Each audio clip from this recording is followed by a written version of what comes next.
You guys, we have got to have a conversation. I was like hurled into my HR mode for a moment when I saw this video of this absolute insane person losing their mind on the TikTok machine. And so hide your kids, hide your wives, because what you are about to see is a meltdown that I don't know what possesses people to put these kinds of meltdowns public, but they do it and it's completely stupid. Behold.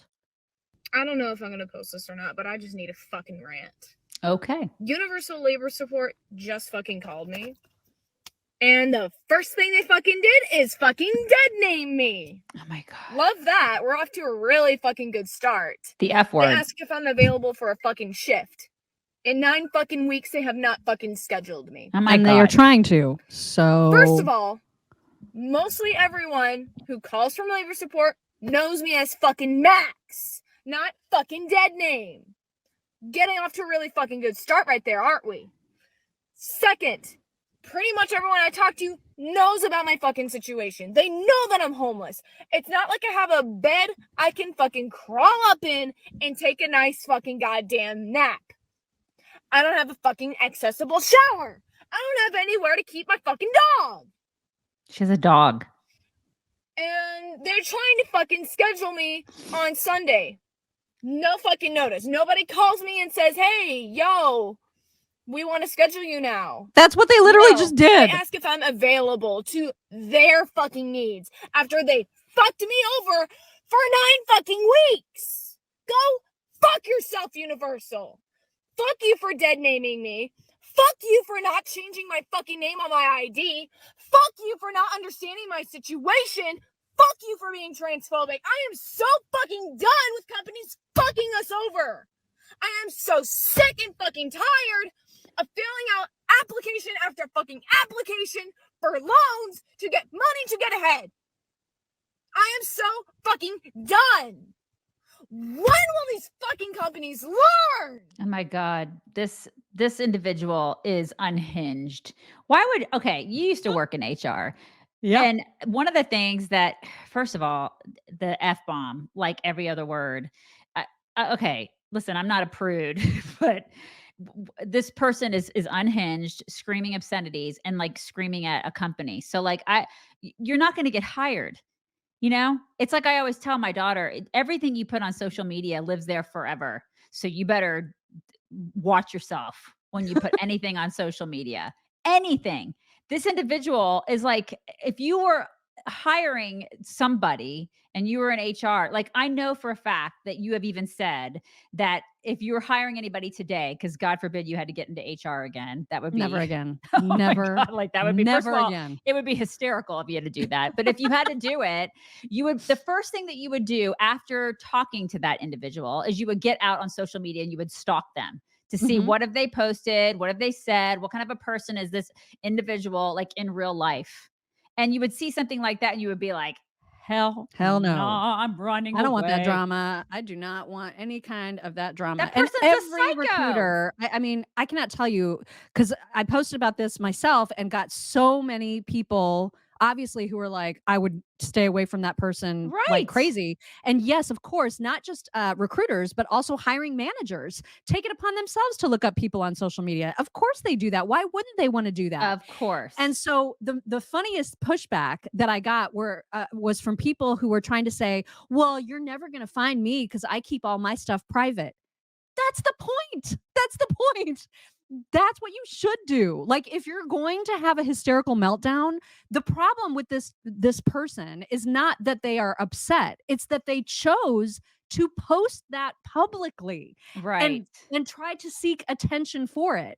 Everybody's going to have meltdowns at some time of their life. Now, granted, mine don't look like that, but you know, you can have emotion. Like, no one's telling you to not feel anger or things. But to choose to have that kind of meltdown and then think, you know who should see this? The world. Yeah. That shows poor judgment. That's the kind of thing that will never, ever, ever get this psychopath hired. It's poor judgment, but it's also, I think it's commonplace these days. I think everybody, not everybody, but a lot of people, and especially the younger generations, feel like every single emotion that they have has to be broadcasted for everybody to see. I mean, Yes. everything that they do has to be broadcasted, every emotion has to be broadcasted, everything has to be out there. And it's ridiculous. It doesn't. You don't have to broadcast everything. I don't need to see what you have for breakfast. I don't need to see you put your makeup on. And I don't need to see every single emotion that you have. Some of it needs to just be private, like STFU. I don't need to know about it. Maybe just Yeah. keep some things private. Well, and There a you lot of go. the pushback too was from people in that age group who were defending her and saying things like, you've been out of HR, so you don't know what it's like now. Companies are changing, and companies are learning that they have to adapt to these Gen Zers emotions. Yeah. And like, which is, if that's the case, then I'm even more glad to be Thank out of God that you're out. business now, because I could not Mhm. deal. No. But there's another video that talks about what businesses look for and how much they're reluctant to hire people from this generation. Check this out. 800 hiring managers were part of this survey, and they were asked about Gen Z employees. Mhm. Well, more than half say recent college graduates are not prepared for the workforce. 53% said young applicants struggle to make eye contact during job interviews. Oh my God. 50% say they're asking for unreasonable compensation. Nearly half say the interviewees showed up wearing inappropriate attire. 21% refused to turn their cameras on for virtual interviews, and 1 in 5 employers say a recent college graduate had actually brought their mom or dad Oh to my the God. job interview. Mm. People are My bringing their God. parents to a job interview. That's embarrassing. Yeah. I thought you were going to say when it came to the camera and the virtual interview, so they were using those filters like with the dog Oh. ears and stuff like I that. could see that happening too. Now, those Gen Zers lucky enough to get the job are not starting off on the right foot. 63% of employers say young professionals can't manage their workload. 59% say they miss deadlines often, and 53% report they're frequently late to meetings. And Gen Z has a bad attitude too. 58% of employers say the young job seekers get too easily offended. Imagine that. Mm. 55% find they don't respond well to constructive feedback, and 52% claim they have poor communication skills. So that girl better adjust her attitude Yeah. and learn how to dress for work and not bring mom and dad to an interview when she has an opportunity for a better job. Yeah, because this is the generation that if you send them this emoji, they get offended. Yeah. And God forbid you say K. If you, yeah, they're like, I can't do that. That's offensive. This is I them. cannot deal with anything. And the problem Mhm. is that this is who is going to be in the Mhm. workforce. Like, there's Right. no avoiding it. You can say, like, as a boomer, as a Gen Xer right now, if you're hiring, you can avoid these people, but you can only do that for so long before this is who is in the workplace, and there's Right. no getting around it, and Mhm. we are screwed. There were so many people who responded to me that were in that age group saying, why can't you, as an HR person or as the business, um respond more kindly and give that person more help? They're clearly struggling. Like, it's our job Nope. as an employer to deal Mm-mm. with that shit. I'm not Nope. in charge of that person's personal life. That's not how a business employee relationship works. And the expectation, that is the expectation, is that, oh, you shouldn't be criticizing that person, you should be helping her. Yeah, that's whack. No.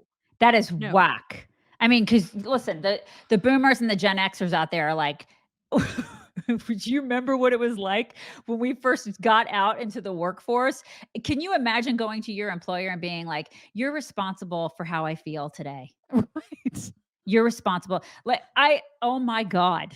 Right? I can't, I cannot wrap my We're so brain around. doomed. Like, we're Yeah, so we're absolutely, we doomed. are. We are very doomed with that level of, but then I look at it and I think, who made them that way?